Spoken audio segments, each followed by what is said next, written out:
It's News Talk 105 WGEM. 10 past 8, I'm Greg Harley.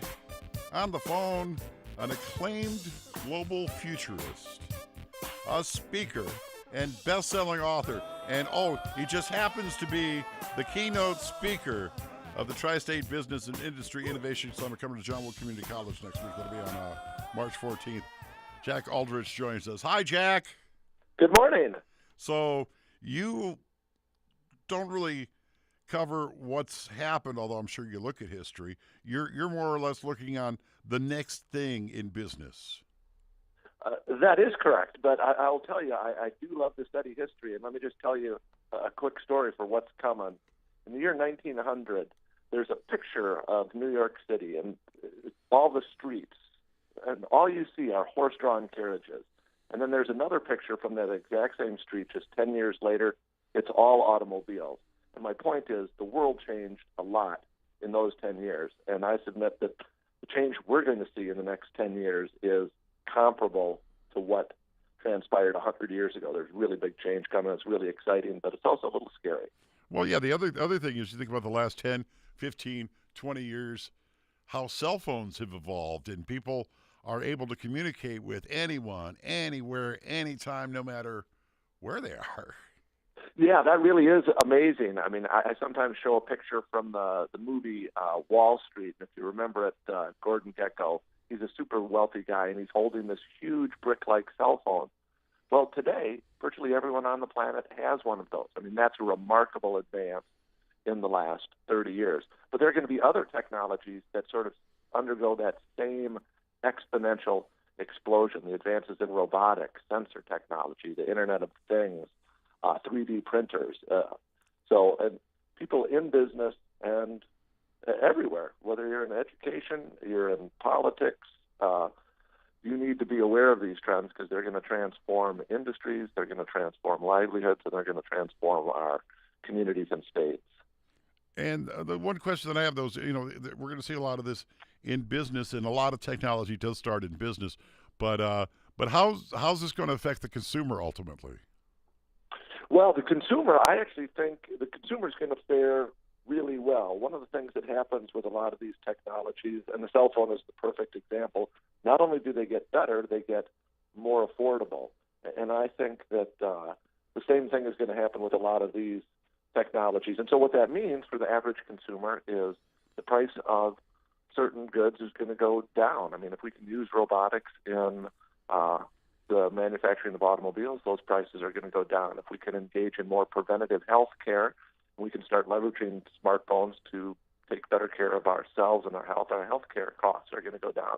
If we can leverage these technologies to educate ourselves online and take classes for free, our ability to educate ourselves and perhaps not go into debt is going to positively improve a lot of people's lives. So I tend to look at the optimistic view of all of these technologies, and I think that we're going to see a lot of extraordinary advances that are going to benefit people's lives. Well, one thing with robotics is, it's kind of cool. It's actually very cool. It's very precise in a lot of ways. They use it in surgery a lot, which is just to me incredible. But I'm thinking about, there was a news story a week or so ago of a robot that could flip a hamburger. And all I'm thinking about is, somebody needs that job, but there's a robot flipping a hamburger now. Yeah, this is a really good point, is that, I saw the exact same story, and I'm in fact going to use a little video clip of that. They call it Flippy.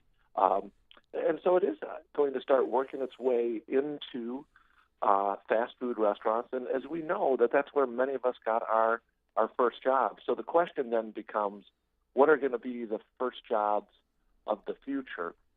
And here's where it gets a little more difficult for people to envision. But 100 years ago, if I came to Quincy, 50% of all people would have been living and working on farms. And then I would have said, in the future, we're only going to need 1% of you. That would have scared a lot of people. Sure. But what would have been impossible to envision is all those new jobs and new industries that were created. And this is the challenge of the future. It's easy to see that I think that those burger flipping jobs are going to go I'm confident that in the hands of entrepreneurs and educated individuals, they are going to, in fact, create entirely new jobs. But I think that those new jobs are going to be better, they're going to be more valuable, and they're going to rely on human intellect far more so than flipping a hamburger does. What are those industries? As a futurist, I don't claim to predict the future, but I would say that but this is why, I guess what I would say is that here's why education is so important. We need to start not educating our kids for the 20th century. We need to educate them for the 21st century, and we need to keep them curious, creative. We have to get them asking better questions. We have to get them to understand how to leverage these different technologies in a fundamentally different way. And so our educational system has to really step up its game in order to help these people find and create the new jobs that haven't yet been created. And yeah, that's always a possibility. I just remember being asked a question a couple of years ago, what do you want to be doing in 10 years? My answer was, I want to be in charge of my own company. I want to be self-employed, run my own stuff. They said, what would that company be doing? I said, it probably hasn't been invented yet. Yeah, that's right. So there's a great report that came out that said a kindergartner today, 65% of them are going to be working in jobs that don't even exist today. And here's a perfect example from just 20 years ago. The newspaper industry was decimated by the internet, but it was easy to see that those jobs were going to go away. It would have been impossible, I think, for most people to say 3 times as many people would be employed in social media. But that's exactly what has happened today. But 20 years ago, you'd have said social media. People would have said, well, what's that?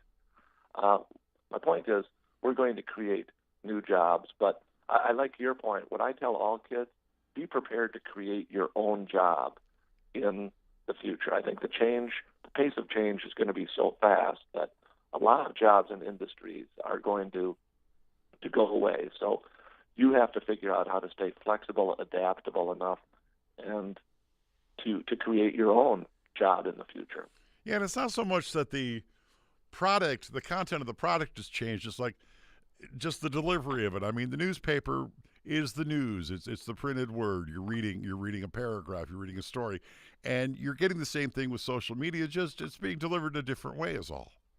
Yeah, that's a perfect example. I sometimes I'm 53, and so when I was young, I used to go to concerts. And back in our day, if we wanted to bring those artists back out on stage, we'd hold up a lighter. Sure. I was at a concert a couple of years ago, and a young kid next to me had a Zippo lighter app on his smartphone, and he pulled it up.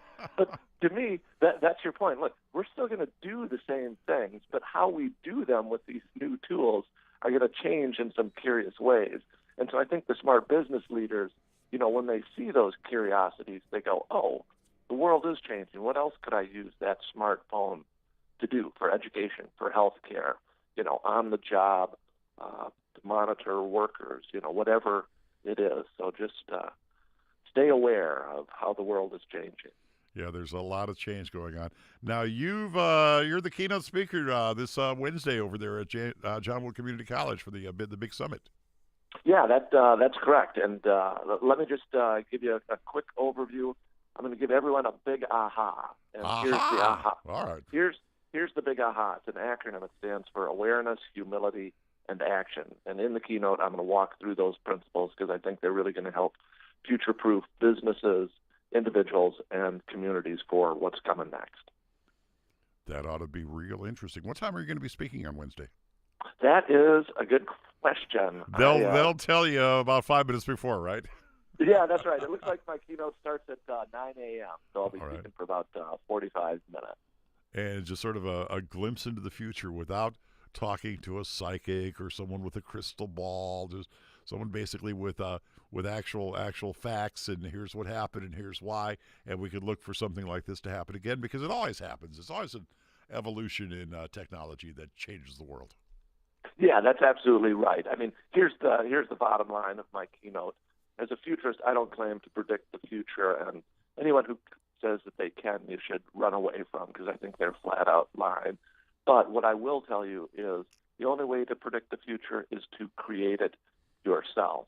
But in order to create the future, you have to be aware of the trends that are transforming our world. You need humility to the idea that the way you did your job yesterday might not be sufficient moving forward. And then at the end of the day, you have to take action. And I will walk through some specific tangible actions that attendees can take to prepare themselves for and create their own future. And, that is inspirational. A lot of people in business for themselves have done that. They couldn't find a job that they were, skilled enough to do, or one that they had the background, to do wasn't necessarily available. So they'd go into business and create their own, and, to certain levels of success. But the big success is they're happy. Yeah, absolutely.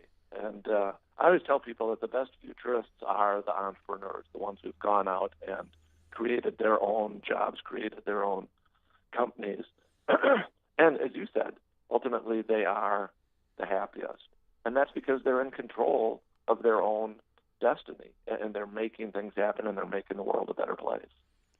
Well, the Tri-State Business and Industry Innovation Summits at John Muir Community College is going to be Wednesday, 8:30 to 2:30. You can get more information at jwcc.edu/innovation. And Jack Uldrich, the keynote speaker, talking about the future and really exciting things. Looking forward to hearing your speech, Jack. All right, thanks. I'm really looking forward to coming down to the Tri-State Quincy area. Well, thanks for coming on the radio with us this morning. My pleasure. Have a great day and great weekend. All right, you too. It's 8:21. It's News Talk 105 WGEM.